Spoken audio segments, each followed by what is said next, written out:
Soviet writers have begun to come to grips with, to exorcise, Stalin. A good deal of fresh material about him, not available to previous biographers, has been published in the USSR, which strongly contributes to a fuller portrait. 2. There could hardly be a better description of Soviet history than Joseph Conrad's remark, "Hopes grotesquely betrayed, ideals caricatured, that is the definition of revolutionary success." Stalin is to be seen today in the light of the political, intellectual, moral, social, and ecological collapse of the system he created. We are bound in any case to view him outlined against a background of turbulent public events. One of the adulatory Soviet biographies of the 1930s says that writing about Stalin means describing all the peripeteias of the party's struggle. But the purpose of the present book is not to record every event in Stalin's life, let alone in the politics of the party. I have tried to give not an exhaustive chronicle, nor yet anything like a formal psychological analysis, but rather a portrait. Of course, it is, or includes, a political and historical portrait. Still, I have not tried to record, indeed have often deleted, the intricate details of his political struggles or of his conduct of the war. I have sought, rather, to thread around the unavoidable central column of this history the details which seem most to illuminate Stalin's nature. I have often developed these not for their significance in any profound sense, but as adding, in however minor fashion, some illumination to the whole. What strikes the present writer as a piece of highly illustrative behavior on Stalin's part is often recorded in none, or sometimes just one, of the various available biographies. Yet, as Plutarch wrote, the evidence of vice and virtue is not confined to famous accomplishments.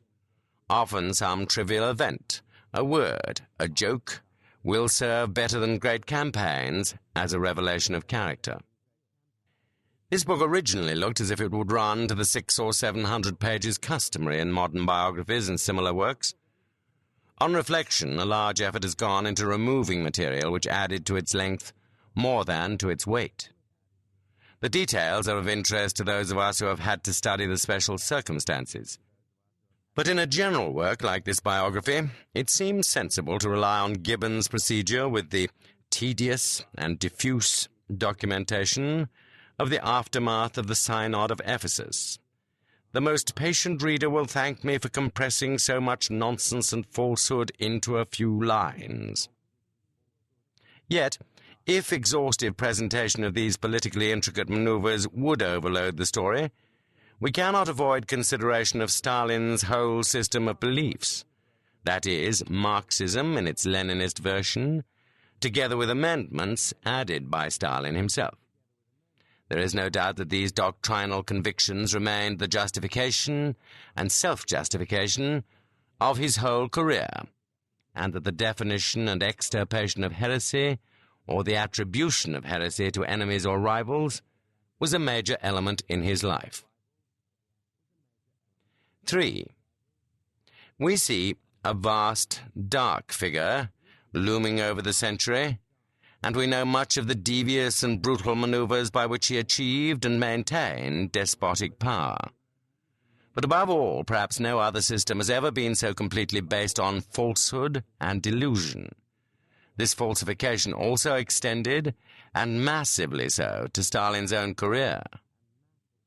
When it comes to feelings and motives, Stalin, who throughout his life played his cards very close to his chest, is not so easy to grasp. One of his outstanding characteristics was an ability to give the impression of calm and even benignity, while in fact harboring plans of massive vengefulness. But even at the level of ordinary observation, this calm was often interrupted by demonic flashes of rage or hate or suspicion.